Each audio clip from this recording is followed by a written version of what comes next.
দেখো বন্ধুরা, আমি এখানে ছোট ছোট বাচ্চা ইলিশগুলোকে আমি সুন্দরভাবে ধুয়ে নুন হলুদ দিয়ে সুন্দরভাবে আমি মেখে নিয়েছি। আমি এটা পাতলা করে এক ধরনের খুব স্বাদের মতন করে আমি তোমাদের একটা ঝোল বানিয়ে দেখাচ্ছি এই ইলিশ মাছের। তোমরা দেখতে থাকো। এখানে কড়াইতে সর্ষের তেল দিয়ে দিই। এবার এখানে আমি অল্প করে কালো জিরা দিয়ে দিলাম ফোড়ন। এখানে বন্ধুরা রাঁধুনি বাটা, রাঁধুনি, জিরে আর লঙ্কা আমি পেস্ট করে নিয়েছি।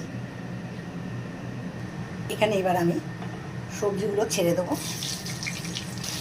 এখানে আমি কুমড়ো, বেগুন, আলু লম্বা লম্বা করে পাতলা করে কেটে নিয়েছি। তোমরা এখানে যে কোনো সবজি দিয়ে এটা করতে পারো, পাতলা করে ঝোল করতে পারো। এবার এর মধ্যে আমি পরিমাণ মতন নুন দিয়ে দিলাম, পরিমাণ মতন হলুদের গুঁড়ো দিয়ে দিলাম।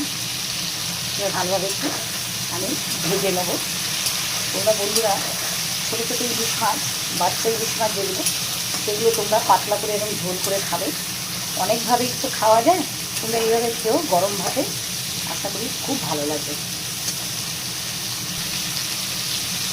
আবার আমি একটু ভালোভাবে ভাজা ভাজা একটু করে নেবো। এবার এর মধ্যে একটু লঙ্কার গুঁড়া দেবো। তোমরা ঝালটা যে যেরকম খাও বুঝে দেবে। 3টে কাঁচা লঙ্কা চেরা দিয়ে দিলাম। এবার এর মধ্যে আমি এই রাঁধুনি বাটাটা দিয়ে দেবো।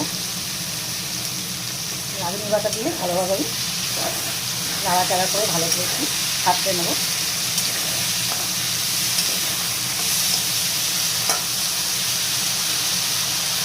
এবার এর মধ্যে আমি টমেটো একটু কুচি দিয়ে দিলাম। এটা তোমরা ইচ্ছা করলে দিতেও পারো, আবার নাও দিতে পারো। টেস্টটা ভালো হবে তার জন্য আমি একটু দিলাম। রাঁধুনির গন্ধটাও ভালো লাগবে তাই আমি দিলাম। এবার আমি কষে গেছে মশলাটা, অল্প করে আমি জল দিয়ে দিলাম।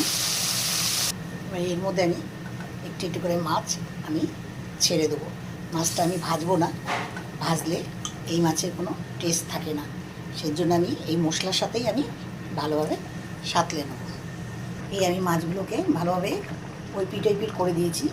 এবারে এর মধ্যে একটু আমি অল্প করে ধনেপাতা কুচি দিয়ে দিলাম।